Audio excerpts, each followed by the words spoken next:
Tem vários fatores, a alimentação, né? Estresse. Eu fui esses dias fazer exame admissional, ela perguntou se estava tudo bem, o que houve? A pressão está acima do... Tinha, 7 anos atrás eu fui. Alô, galerinha! Perguntas interessantes como sempre. Página 9 do último volume, o derradeiro. Vamos fazer a questão 1. Que bela manhã para aprender física. Um objeto pode ser uma fonte primária de luz em alguns casos e secundária em outros? Justifique. Claro, sim. Explica. A lâmpada, pois ela pode ser primária quando e secundária quando apagada. Show de bola, tá respondido. Não vou escrever ali no tempo. 2. Assinale a alternativa que contém somente fontes primárias. Fontes primárias. Vela acesa, primária. Tela de cinema. Não é que nem a tua televisão que está emitindo luz. O projetor está atrás de ti, bate e volta, é reflexão. É um perigoso aquilo ali, tela de cinema. Mercúrio. Mercúrio é um planeta, não é uma estrela. Então se eu vejo Mercúrio é porque a luz do Sol bateu nele, se refletiu e veio para o meu olho com o meu telescópio para coisa. Então não, Lua também não. Estrela sim, mas não me interessa mais. Letra C, parede. Que parede é essa, meu querido? Lua, não. Por eliminação, Sol, lâmpada acesa e estrelas. Estrelas, Sol, sinônimos. Então beleza, letra E. Questão 3. A luz solar se propaga e atravessa um meio translúcido. Translúcido é que a luz passa, mas se desorganiza, né? Qual das alternativas a seguir representa o que acontece com os raios de luz? Aí, o que a gente tem que esperar é que a luz vai entrar no material. Se fosse transparente, essa luz sofreria desvio na entrada e na saída, que nós estudaremos, a refração, mas sairia organizadamente. Isso se fosse transparente, mas não é. Se fosse opaco, não passaria, nem penetraria. Mas como é translúcido, os raios passam, mas depois que passam, se desorganizam. Temos que ter uma figura próxima daquilo. E um raiozinho refletiu, sem problema. É aquilo que eu disse, quando eu olho aquela lâmina de vidro ali, lisa, eu tanto vejo o ela, quanto vejo a lâmpada de cá. O ela do banheiro mostra que está havendo refração. E eu ver a lâmpada da lá de cá mostra que tem reflexão. E parte dessa luz deve estar absorvendo. E ao absorver, esquenta. Show. Nossa. Questão 3, então, morreu. Letra A, de amor. Bela manhã. Questão 4. Quanto tempo falta? 2 semanas. O cara tá com a ponta da língua, né, cara? O povo precisa se esperar do calendário no quarto. Questão 4. Assinale a única alternativa que apresenta um meio translúcido. Água limpa contida numa panela. Não, eu vejo com perfeição o fundo da panela. Lente de contato. Pelo amor de Deus, ia ver o mundo como se estivesse olhando para essa janela. Papel celofane. Sim. Né? Tu passa a luz, mas tu não consegue ler através do papel celofane. Porta de madeira. O que é isso? Como assim? Porta de madeira. Cadê o negócio? Não passa luz, pô. Ar puro contido em um saco plástico. É transparente, dá pra ver com perfeição. Sim, translúcido, papel celofane. Mas o saco plástico dá até... Pois é, ele falou o ar contido, né? Não o saco plástico em si, né? Ele estava falando da coisa que estava lá dentro. Por isso que talvez tenha sido perigoso esse item. Concordo contigo. Gabaritou por enquanto, minha querida. Por isso que eu não vou te devolver a postura. Questão 5. Ana Maria, modelo profissional, costuma fazer ensaios fotográficos e participar de desfile de moda. Em trabalho recente, ela usou um vestido que apresenta a cor vermelha quando iluminado pela luz do sol. Luz do sol é chamada de luz o quê? Que cor é a luz do sol, tecnicamente falando? Branca, né? A gente vê ele amarelado, mas a gente fala de luz branca porque contém todas as frequências, certo? É isso aí. Ana Maria irá desfilar novamente usando o mesmo vestido. Parece. Sabendo-se que a passarela onde Ana Maria vai desfilar será iluminada agora com luz monocromática verde, podemos afirmar que o público perceberá seu vestido como sendo... Chegamos a discutir isso, reflexão das cores? Acho que não, né? Não. Precisamos de alguns tópicos para matar essa questão. Vamos parar, vamos bater um papinho.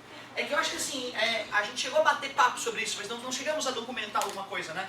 Vamos falar um pouquinho, então, das cores por reflexão. Cores dos objetos por reflexão. Vamos entender como é que isso funciona. Se a gente fizer alguns comentários aqui, eu acho que o aluno, por conta própria, já entende a brincadeira. Primeiro, luz branca, o que é mesmo luz branca? Isso, luz branca é a mistura de todas as cores. Isso aí, todas as cores. Vou colocar aqui frequência, fala meu querido. São visíveis, tipo as luzes mesmo ou tem... É aquela nossa discussão. A ótica que nós estamos estudando é só da luz, mas a gente poderia expandir isso, né? Dizer que um corpo que emite luz branca tem mais chance de estar emitindo também ultravioleta e infravermelho do que um corpo que tem uma cor, por exemplo, intermediária, uma cor verde, certo? Mas a gente está estudando só a parte visível mesmo. Luz branca é a mistura de todas as cores, frequências. O que é o corpo preto? O que é o corpo preto, negro? É que ele absorve todas as cores, ou seja, é aquele que não reflete luz. Não reflete luz.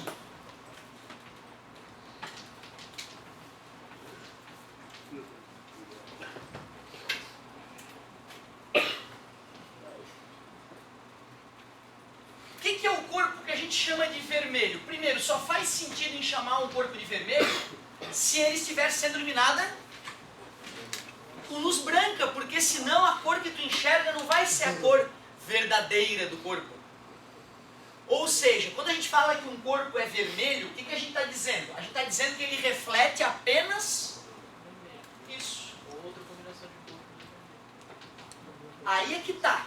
Aqui a gente não vai brincar de pouquinho de cor e pouquinho de cor, porque aí a coisa começa a encrespar. A gente vai dizer que se é vermelho puro.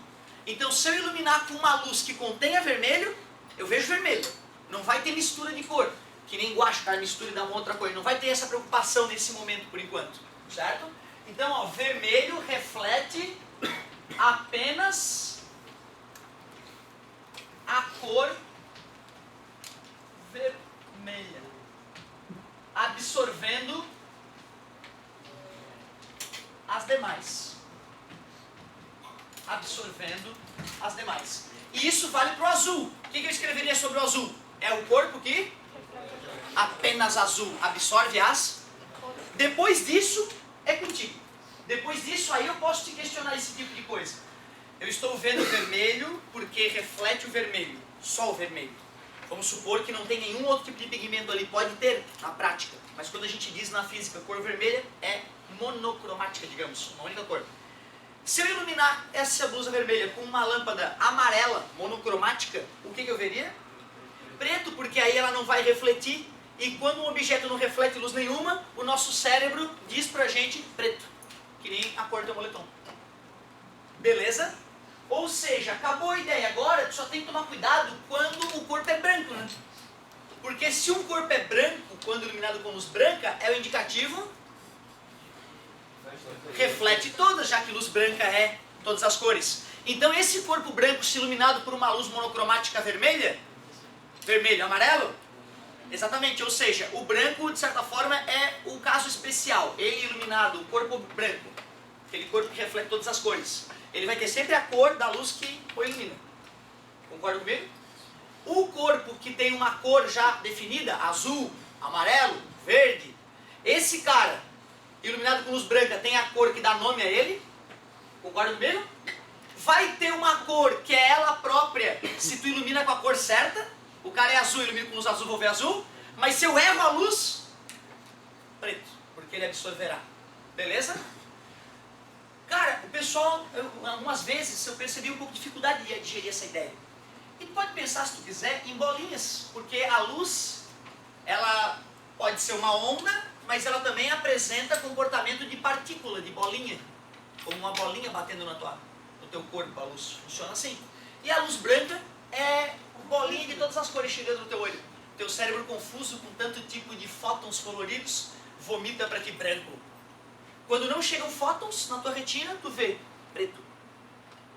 E um objeto é vermelho porque depois que ele recebeu essas bolinhas coloridas, as bolinhas que não eram vermelhas penetraram no objeto. E a bolinha vermelha quicou na superfície do objeto e veio pro teu olho, por isso que tu vê ele vermelho. Aí de repente fica menos abstrato, entendeu? Se tu botar a teoria corpuscular e pensar que cada partícula de luz tem uma cor. E quando tu mistura essas partículas de luz, tu vê branco. Se não vem partícula de luz, tu vê preto. Corpo azul, as partículas azul bate e reflete, as outras corzinhas das partículas penetram no material. É uma maneira que vai dar o mesmo resultado. Eu cuidava do celular, perto de uma janela, daí no celular a página era branca. Só que na janela refletiu algumas outras cores e não o branco. Por que não refletiu o branco? São outras cores. Você quer misturar isso? Na verdade, deixa eu ver se eu entendi. Tinha luz branca chegando na janela e tu viu o arco-írisinho se formar. É porque na verdade a luz branca foi decomposta. Por isso que ela já não estava mais ali, porque ela já estava decomposta nas cores. É até isso que eu ia te perguntar, né? Me prova que luz branca é a mistura de todas as cores. Uma das provas é o arco-íris, certo? É a luz solar que gera o arco-íris. E de repente daquela luz que é branca, que tem todas as cores, aparecem as cores separadas. Newton pegou um prisma, fez luz branca do sol passar e transformou no arco-íris. E falou, ó, descobri que a luz branca é a mistura de todas as cores. Os caras do contra falaram, não, isso aí foi o teu prisma, foi o vidro que manchou a luz. Aí ele pegou outro prisma de vidro e fez a luz colorida se fundir na luz branca de novo. E aí a galera baixou a bola, realmente, ele provou que a luz branca contém todas as cores. E para deixar a coisa mais interessante ainda, fez o disco de Newton, que é pegar um disco, pintar com algumas cores, bastam 3 cores primárias na verdade, e fazer ele girar. E aí na frente dos olhos da pessoa aquilo vai ficar esbranquiçado, provando, né, cabalmente na frente da pessoa que o branco é a mistura de todas as cores. Show de bola! Galerinha, qual ficou então o gabarito depois dessa breve explicaçõezinha? B de barbaridade! Confiando em vocês, hein? Ficou preto o vestido? Show! Tem também cor por refração. Cor dos objetos por refração. Fala, meu querido. Os trabalhos na feira que eles fizeram esse negócio de disco de Newton, tipo, tinha que botar a luz pra ele ficar branco, porque ele não girava muito rápido. É porque sinal luz ambiente. Porque aqueles objetos pintados de branco, eles só vão refletir luz. Eles não estão gerando luz. Então depende da luz ambiente refletida ali. Justamente por essa teoria que a gente está estudando, né? Então, se no ambiente tivesse uma luz puxando mais para o vermelho, então essa experiência ia fracassar, né? Já que as outras cores iam ficar mais escuras do que o vermelho, se destacar. Sacou? Bacana a tua colocação. E tu vê, eles até a gente questionou isso, nem tinha parado para pensar no porquê, né? Bacana, óbvio porquê. Muito bom. Valeu. Como que o Newton fazia para mostrar esses feixes de luz em cores diferentes? Pois então, cara, na verdade, o Newton, ele chegava a fazer um desenho, mas ele não entendia o que estava acontecendo na refração. Ele traçava, ele percebia que a luz andava em linha reta. Então ele via, né, a luz branca chegando no prisma, dentro do prisma a coisa se abrindo e fazendo uma mudança de ângulo. Ele fazia esse desenho, só que ele não entendia o que estava acontecendo adequadamente lá. Então, nesse momento, ele dizia que na cabeça dele, a luz eram partículas. Na cabeça do Newton, luz era partícula, não era uma onda, não podia ter caráter de onda, era uma bolinha que atravessava o material. E isso atrapalhou ele a enxergar alguns fenômenos. Ele achava que quando a luz entrava na água, ela aumentava de velocidade, não diminuía. Tu vê, né? Isso gerou uma série de problemas, então realmente ele não conseguia entender exatamente. Ele só usava a propagação retilínea da luz para fazer o desenho daquilo que ele enxergava lá no quarto dele, né? Ele não podia ter pegou tipo umas flores, planta, tirado tinta delas, uma coisa assim, e juntado e feito branco? Pois então, cara, tu sabe que na teoria das cores como pigmento, como elas já estão refletindo a luz, a coisa não é bem assim. Se eu pegar pigmentos verde, azul e vermelho, RGB, aquele sistema de cores da TV, e se eu misturar esses guache, não vai dar branco. Não vai dar branco. A teoria das cores por pigmentação é um pouquinho diferente da teoria das cores luz, que é o que a gente está falando. Que cores que dá se juntar elas? Daria quase um preto. Exatamente, a mistura das cores primárias no sistema de pigmento gera o preto, na verdade. Ou seja, cada cor que eu pinto vai acabar absorvendo duas cores diferentes e não vai absorver a cor que eu quero que destacar. Então, quando eu pinto com várias cores, eu estou fazendo absorver mais frequências e aí acaba absorvendo tudo. Na prática fica marronzado, né? Mas a ideia é que se a gente conseguisse dosar adequadamente, ficaria bem escurecida a tinta. Certo? Bacana a tua colocação. Vale a pena depois, cara, parar e dar uma lida naquele cartaz que está ali fora, com calma. Eu cheguei a fotografar aquele cartaz, é uma aula bem profunda dessa partezinha. Raramente numa aula a gente vai tão a fundo. Mas nós vamos falar dessas cores primárias. Pelo menos da parte de luz. Só deixa eu fazer um comentário que eu queria. O que tu acha que é isso? Cor dos objetos por refração.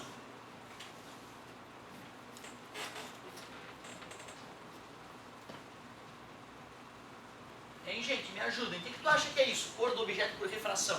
Quando que o objeto tem cor por refração? Eu estou te vendo por refração? Pois é, né? Se eu pintar um vidro com uma cor específica e olhar o mundo através daquele vidro, as coisas ficam com aquela cor, né? Qual é a explicação para isso acontecer?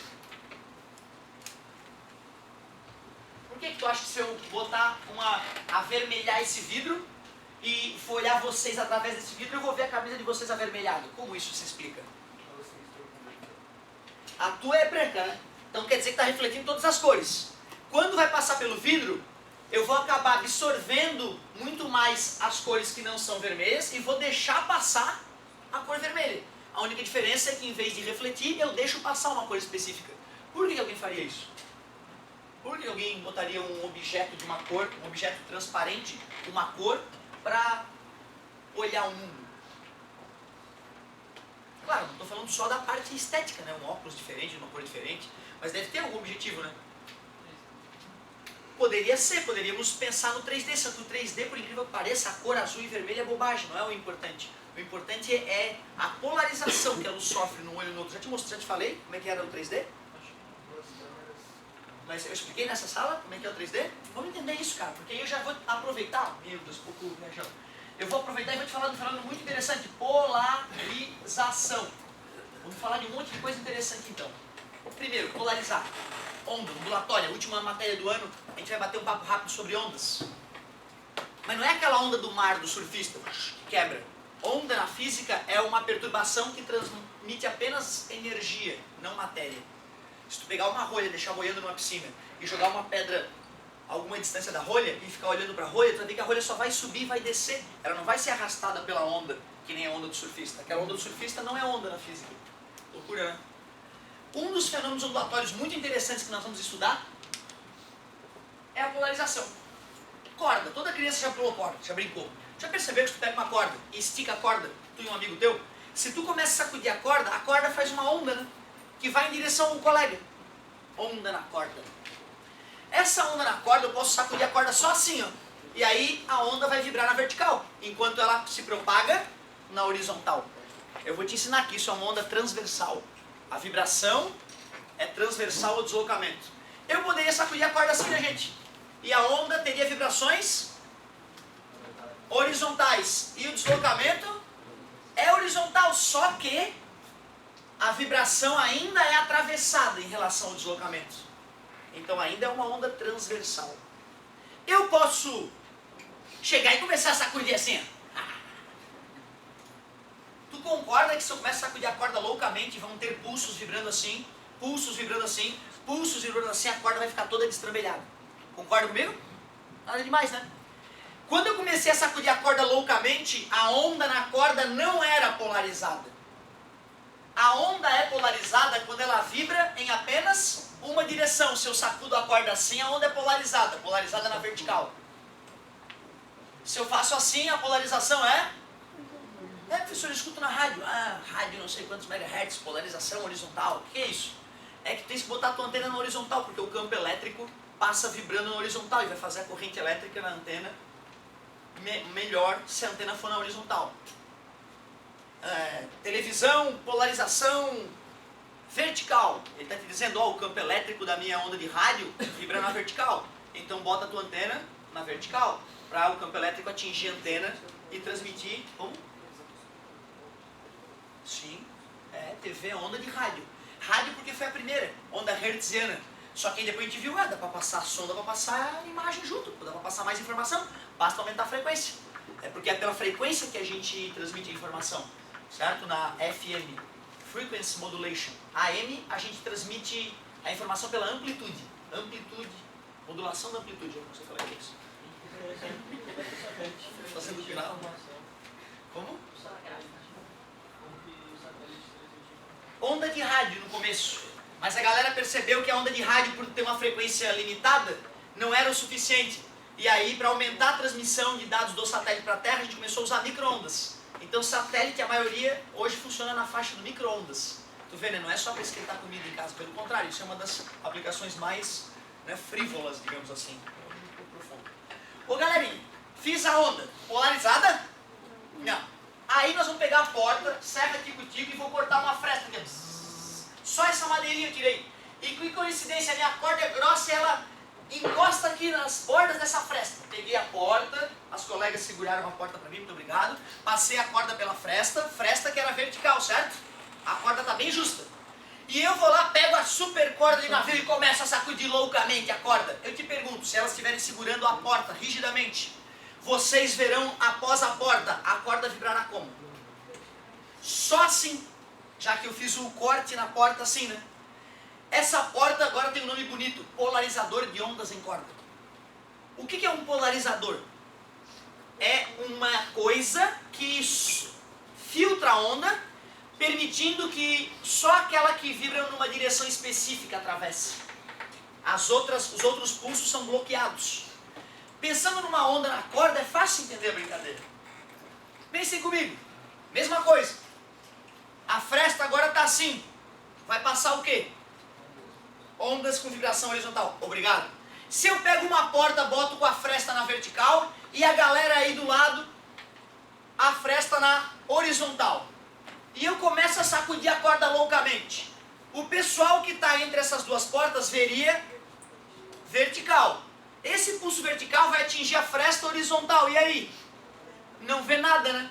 A galera de lá pode até ver a corda tentando se mexer com alguma folga no sistema, mas a corda não pode mais sacudir nem na horizontal, nem na vertical. O que eu estou te dizendo? Que se eu pegar dois polarizadores e colocar a direção de polarização perpendicular, ortogonais, vai acabar que após a onda passar pelos dois polarizadores, ela acaba sendo anulada. Beleza? Fisicamente fácil de acompanhar esse raciocínio, porque tu já viu corda. É uma ideia fácil de tu visualizar, né? Não é abstrato. Agora, a onda eletromagnética, aquela loucura, campos eletromagnéticos oscilantes, a luz. A gente vê a luz batendo no nosso olho, mas é difícil entender o que é esse campo eletromagnético oscilante. É uma coisa complicada. Essa luz que atinge o meu olho, ela não é polarizada. O que significa isso? Que esses raios de luz que atingem o nosso olho, alguns o campo elétrico vibra na vertical, outros na horizontal, outros diagonalmente. Comprou um óculos chique, polarized. Na verdade, o que é isso? É que a lente polariza a luz. Um olho vai polarizar a luz vai ser polarizada para um olho verticalmente e para o outro olho horizontalmente. Só para não dar a chance de repente tu tá recebendo luz polarizada e coincidir de não entrar no teu óculos, né? Tu não vê aquela luz, né? Então o cara polariza uma lente na vertical e outra na horizontal. Óculos polarizador de luz. Ele, além de ter a lente escurecida e bloquear a passagem de parte da luz, só pela lente ser escurecida, ele bloqueia completamente as radiações que não vibram na direção definida pelo projetista do óculos. Do que é feita essa lente, professor? Uma das possibilidades, é óbvio que o óculos não vai ser feito disso, que seria um óculos milionário, é usar turmalina. Turmalina é uma pedra natural, né, que tem essa propriedade. Quando ela é atravessada por luz, só a luz que tem o campo elétrico vibrando numa direção específica, a direção dos planos do cristal, onde os átomos têm um espaço entre eles, aí o campo elétrico pode oscilar ali. Então uma das maneiras de polarizar a luz é usando turmalina, por exemplo. Tem outras formas de polarizar. Na prática, o óculos mais caro, o próprio vidro polariza a luz. O óculos mais barato, ele tem só uma camadinha polarizadora que descasca com o tempo. Já tive um desses, me achando o cara. Até que ele começou a descascar e eu vi quão vagabundo ele era. Meus queridos, vai lá na Chili Beans ou em qualquer outro lugarzinho desse, faz uma marra. Vai na lojaria, tem Ray-Ban, Chega com marra. Quero Ray-Ban. Quero um Ray-Ban. Só de acima de 5 mil, me traz uns 3 modelos, por favor. Polarized. O cara vai te trazer os óculos, né? Tu vai pegar o óculos e tu vai testar como se essas lentes polarizam a luz. Pega 2 óculos, o fabricante diz, Polarized, polariza a luz. Como é que eu confirmo? Laserzinho, lanterna. Bota uma lente sobre a outra e gira. Vai chegar uma hora, em determinada posição das lentes, que não vai passar luz nenhuma. Se isso não acontecer, passa luz, não passa luz. Passa luz, não passa luz. Manda devolver porque não é polarized. Mas é barato hoje fazer um óculos polarizador de luz. Depois tu fala, não amigo, obrigado, não gostei do modelo. E a tua tarefa está feita, a tua tarefa está feita. Fizesse um experimento com lentes que polarizam a luz. Professor, tu estás doido? Tu ia falar do 3D, animal. Não, calma. Tu sabe por que tu tem noção de profundidade? Tu tem noção de profundidade porque geometricamente esse olho enxerga diferente desse. E o teu cérebro usa esses 2 pontos de vista para poder ter noção de profundidade. Tanto que uma pessoa que não tem a visão de um olho não pode dirigir, porque ela não consegue fazer ultrapassagem, ela não consegue ter noção. Ah, professor, para, tô vendo aqui, porra, ali, aqui, eu peguei a pessoa. Não. É porque tu tem a memória do que estava acontecendo agora, né? Fica umas 2 horas sem o olho para tu ver se não começa a esbarrar nas coisas. Tu vê, né? O 3D da vida real vem por causa da posição dos olhos. Caramba, eu queria tanto que as pessoas olhassem para a tela da TV e vissem o mundo em 3D. É uma filmadora, né? Tá filmando aqui, filmando. Se eu pegar 2 filmadoras, botar na distância dos olhos do ser humano e filmar o filme todo, com 2 câmeras, com 2 pontos de vista, tudo, todos os takes.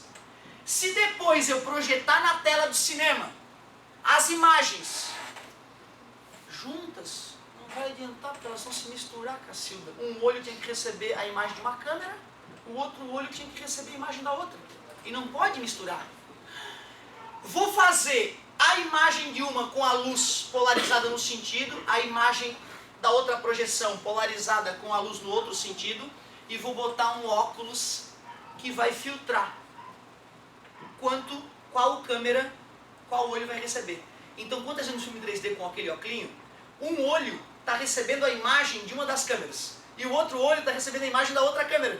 Aí parece que tu tá lá, cara, na cena, vendo o mundo em 3D. Que foda, que criativo, que imitação óbvia da realidade. E a polarização é um fenômeno indispensável. Porém, tem 3D sem óculos. Aí a coisa é punk. Não sei explicar direito. Não tem a ver com isso que tu tá falando agora, mas tipo, tu falou que os fótons não tem massa. Em repouso. Quando eles atingem, na velocidade da luz eles têm alguma massa, né? Mas em repouso a massa inercial do fóton é nula. Viagem, né? Mas quando o safado está na velocidade da luz, ele gera impacto, né? Isso mostra uma manifestação de inércia, de certa forma, né? Sim, mostra que tem enquanto com velocidade. Aí a massa dele se manifesta, é isso mesmo. Então fóton não tem massa de maneira geral, certo? Mas porque ele está considerando o fóton parado. Vamos estudar o fóton, parou o fóton, não tem massa. Pois então, fóton é uma partícula de luz. Só que na verdade é que a luz é essa doença, ela é uma coisa dual, ela é ao mesmo tempo partícula e onda, ao mesmo tempo os dois, não é que ela é um ou outro de vez em quando, ela é os dois ao mesmo tempo, é difícil. Professor, não sei se você já viu, mas eu não sei se tem ainda, mas antigamente tinha. No YouTube tem alguns vídeos em 3D, daí tinha vários modos em 3D que podia botar. E tinha um modo que ele tinha 2 imagens e tinha que envesgar o olho. Tinha que ficar vesgo. Né? Eu já vi, é engraçado. Tinha que ficar vesgo e fazer as 2 imagens, uma entra na outra, assim. Funciona, faz sentido. Mas por que isso funciona? Cara, eu acho que na verdade porque assim, os teus olhos eles tendem a mirar para o mesmo ponto. Então vai receber a mesma luz. Tu tá sem o óculos para poder separar. Vamos separar na mão. Tu vê que bicho crânio, o cara que criou esse método, né? O 3D vesgo. Eu não sabia disso, tá? Mas faz todo sentido, porque aí, pô, se tu bota 2 imagens um pouco desfocadas uma da outra, se tu desfocar os olhos da mesma quantidade, vai funcionar igual o 3D, né, cara? Então eu nunca experimentei, mas já estou sentindo, não, ó. Mas aí fica tudo legal. Imagina o cara fazendo isso, a mãe do cara chega. Aí qual é a explicação, né, cara? Tem que explicar muito bem, né? Não vai dar, tem que fazer ela ver o 3D. E tu falou que já relacionado com o olho vesgo, se a gente ficar vesgo olhando para por que fica 2 imagens no olho? Justamente, o 3D nosso funciona porque essas 2 imagens de um olho e de outro, tu vê, ó, câmera. Pô, por que ele não tem 2 câmeras? É porque essas imagens estão perfeitamente sobrepostas. Por isso o paralelismo do eixo dos olhos é fundamental. Se esse paralelismo é quebrado, seja convergentemente, né, ou divergentemente, borra duas câmeras. Duas câmeras porque agora as imagens não se sobrepuseram. Aí tu sente o problema do cara que é estrábico, né? Que não é legal falar mesmo, fala chique, é estrábico o nome. Certo? Estrabismo convergente, estrabismo divergente. Se acostuma, mas aí ele tem que te olhar de um ângulo adequado para não ser desagradável, entendeu? E aí aquele estigma social de o cara tá falando aqui, tá falando com ela e não sabe, entendeu? Quem que responde? Quem é que tá olhando pra quem? Esse é um problema. Esse é um problema. Aí como é que tu resolve? Tu usa um óculos prismático, tu vai usar um prisma, é um óculos bem espesso, que vai fazer a luz entrar como se os olhos fossem paralelos. É possível operar, mas tu imagina, tu vai ter que mexer na musculatura do olho, tu vai descolar a musculatura, reposicionar o olho e costurar. Na cicatrização pode acabar piorando o caso, então só em casos absurdos a gente opera esse caso. Olho geralmente é olho preguiçoso que chama, eu acho, né? É quando um dos teus cristalinos não está respondendo bem. Cristalino, já falei para vocês de cristalino? É uma lente natural que tem dentro do olho. Quando tu olha para longe, a lente natural do teu olho se estica. Quando tu olha para perto, ela se curva. Olha para longe, olha para perto, olha para longe. E dependendo da idade é comum, um dos olhos, o cristalino, ficar meio preguiçoso. E isso pode enrijecer o cristalino, que seria uma presbiopia precoce, não uma vista cansada, certo? Por que o idoso começa a ter dificuldade de olhar de perto? Porque para olhar de perto o cristalino tem que curvar. E essa lente, depois de 40 anos de serviço, todo dia, e aí enrijeceu, não vai. Aí tu começa a ler mais longe, né, já que ele não está curvando tanto. Vai lendo. Aí o dia que o cara tem que botar o jornal na mesa para ler, acabou a dignidade, ele vai no oftalmo, né, vai no camelódromo. Vamos pro óculos, presbiopia, sacanagem, né? Presbiopia. Então o que o cara faz? Tampa o olho bom, deixa o olho preguiçoso se virar. Na marra, para o cara não esbarrar, ele vai ter que se concentrar, o cristalino vai ter que trabalhar, não vai perder sua flexibilidade, e aí então tu começa a deixar o outro olho funcionando legal. Legal. Mas agora Mas 3D também dá para usar luz cromática para fazer 3D também, que é o caso do vermelho e do azul. Tipo, tu faz uma imagem da luz cromática vermelha e do outro do azul. Aí é aquele óculos de quinta categoria. Como o cara não sabe polarizar, ele faz a coisa por refração. A lente vermelha vai deixar passar mais a imagem avermelhada, a lente azul vai deixar passar mais a imagem azulada, e no final, quando essas duas cores chegam, dá a cor natural do filme. Certo? Fantástica a tua ideia. Isso aí, bacana. Entendi. 3D cromático, nome justo, né? Valeu, garoto. Ô galera, olha só, cores primárias. Quais são as cores primárias? Lembra do sistema da TV? Alguém lembra? RGB, ou seja? Red, green, blue. Isso. Vermelho, verde, Professor, e azul, ou é blue. Se mistura tudo, o que fica ali no miolo? Tudo junto, na mesma intensidade, é o branco. E se é vermelho com verde? Tem turma aí que se errar, eu vou tirar a nota da feira. É amarelo. Ó, vermelho e azul, magenta. Faz sentido, né? Magenta é roxinho, né? Frescura, né? Roxinho. Magenta. Pois é, né? Tu vê uma coisa tão incomum da gente estudar, que magenta, que cor é essa, meu Deus? Né? Às vezes na impressora tem essa corzinha lá, quando tu vai abrir a configuração da impressora, aparece lá o que é o magenta. Ô professor, e o ciano que é? um azulzinho. Né? Ciano né? É meio esverdeado, né? Então só pode ser azul com verde, certo? Ciano, obrigado, amigo. Tá faltando só o amarelo. Esse é o sistema de cores primárias da luz. Concorda comigo? Certo? Ótimo. Como que eu vou saber disso? Lembra da TV, pô. Na dúvida, pega teu celular, dá a babadinha. Falei, não falei? Dá a babadinha, os pixels vão ficar ampliados na gota de baba, que é uma lente, né, que amplia a coisa, e aí tu vê lá as três cores, e isso é uma luz emitida pelo LED, né? Misturando essas luzes todas no branco. E dosando quanto cada LED acende, tu dá a cor, milhões de cores, né? falando. O arco-íris, por exemplo, ele tem todas as cores visíveis. E passa um pouquinho, tanto pro infravermelho quanto pro ultravioleta. Tá. Só que tem um rosa na Cara, olha só, o pessoal gosta da cara do Newton porque diz que só o Newton viu a Newton pela viadagem dele. Certo? Eu acho uma frescura, eu adoro roxo. Eu adoro roxo e rosa, por exemplo, só o macho usa roxo, né? O macho não do ponto de vista machista, né? Mas o cara tem que ser macho para ser viado, já falei isso para vocês também, né? Então eu adoro rosa. A galera diz que anil é viadagem do Newton, sacanagem, né? Porque tem o azul e tem o violeta. Ah, ali no meio tem o anil. Se tu viajar, tu enxerga muito mais cores, né? Se tu pudesse ampliar aquilo ali. Vai numa loja de tinta, quero comprar tinta. O cara vai te dar uma paleta de cores ali, pode passar a tua vida olhando, não vai acabar. De rosa mesmo deve ter trocentos. Ou seja, eu tenho que entender que eu posso pegar diferentes cores do arco-íris e dosá-las para gerar uma outra tonalidade. Aí, meu querido, acabou, são infinitas as cores. Já são infinitas as cores monocromáticas, porque assim como existem infinitos números entre 0 e 1, existem infinitas frequências. Então, o rosa, se a gente não enxerga no arco-íris, podemos dizer que ele é uma mistura de algumas daquelas cores, não cores puras, não é uma cor pura o rosa. É uma cor composta. Para essa definição de branco e preto, não pode ter vários tons, né? O branco e preto ele tem que ser tipo... Pois então, né, cara, na prática a gente vê que tem brancos e brancos, né, cara? Na prática a gente vê que tem branco gelo, branco né? Eu não sei diferenciar nenhum desses, mas diz lá que tem, eu realmente vejo que são brancos diferentes. E eu chamo aquilo de branco. Resumindo, na física é uma simplificação, principalmente no ensino médio, ultra mega power da realidade. Hoje tu vai pintar teu carro, o cara vem lá com um cromatrógrafo, um computadorzinho,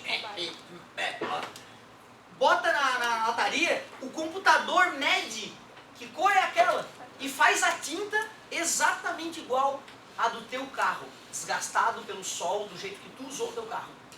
Cara, isso antes era inimaginável, tinha que pintar a porta toda, tinha que pintar o carro todo. Agora não, tu vai lá no local e porque tu fabricou a tinta exata. Então tu vê, cara, hoje a coisa é louca. O cara vai lá, usa um equipamentozinho e mede a cor pra ti. Numericamente, arruma um número pra aquela cor e ainda imita aquela cor. Foda, né? Inacreditável. O quão louco está a capacidade do homem de entender as cores. Tu já viu máquina fotográfica, cara? Tu tira a máquina fotográfica, aperta no botão, ela dá o RGB. Diz quanto de cada cor ela tá captando. Tu vê, muito legal, né, cara? Tu imagina tu com o domínio de uma encrenca dessa. Se as fotos ficam legal, às vezes, na raça ali, né? Tu imagina sabendo usar, por exemplo, cores por refração. Porra, ia fotografar a mulher hoje, a modelo, só hoje que ela tá aqui e tá esse dia de merda. Eu queria aquele final de tarde róseo. Bota uma lente rosa, cara. E aí, claro, isso já tá fora da moda, né? Tu fotografa nublado e depois no computador tu deixa a mulher uma deusa e bota o pôr do sol que tu quiser. Muito mais prático. Eu tinha visto um negócio, não sei se é verdade mesmo, que uma mulher que o daltonismo e na mulher é meio difícil, né? É difícil de acontecer. E parecia que é uma coisa parecida com o daltonismo com ela, só que ela enxergava muito mais cor do que o possível, assim, do que o normal, eu digo, sabe? Por que isso do que... Cara, olha, eu já escutei algumas histórias da pessoa que quando escuta sons vê cores, como se fosse um curto no cérebro. Eu não sei, eu acho que realmente é um problema mais neurológico, da maneira como os neurônios estão entrelaçados naquela região que interpreta sons e cores. Mas eu não... É possível que uma pessoa tenha uma capacidade visual de cores melhor do que outra pessoa, né? Os cones, ela tem células cones que separam melhor a luz, isso é possível. Então assim como tem o daltonismo, e tem a pessoa que enxerga bem, deve ter vários níveis, né? Entre o daltônico grave e o cara que enxerga muito bem. Então, é possível. Agora, realmente, eu não sei neurologicamente a explicação para isso, te confesso, me perdoa. Ô, galera, questão 6. Meio pouco enrolado. Considere as seguintes afirmativas. A água pura é um meio translúcido. Transparente, né? Só se fosse muitos quilômetros. O vidro fosco é um meio opaco. Não passa luz, passa um pouquinho, é translúcido. O ar pode ser meio transparente. Estou te vendo muito bem, sim. Então, ficamos com letra C. Princípio da lógica geométrica, já foi falado, né? Independência, sistema ótico, cara. Tua tarefa, dá uma lida nessa história de sistema ótico pra ver se tu entende o que é isso, cara. É a única parte chata, eu diria, dessa aula. Sistema ótico, refração, absorção da luz. Vale a pena dar uma lida naquela partezinha que eu pulei. Vou marcar amanhã.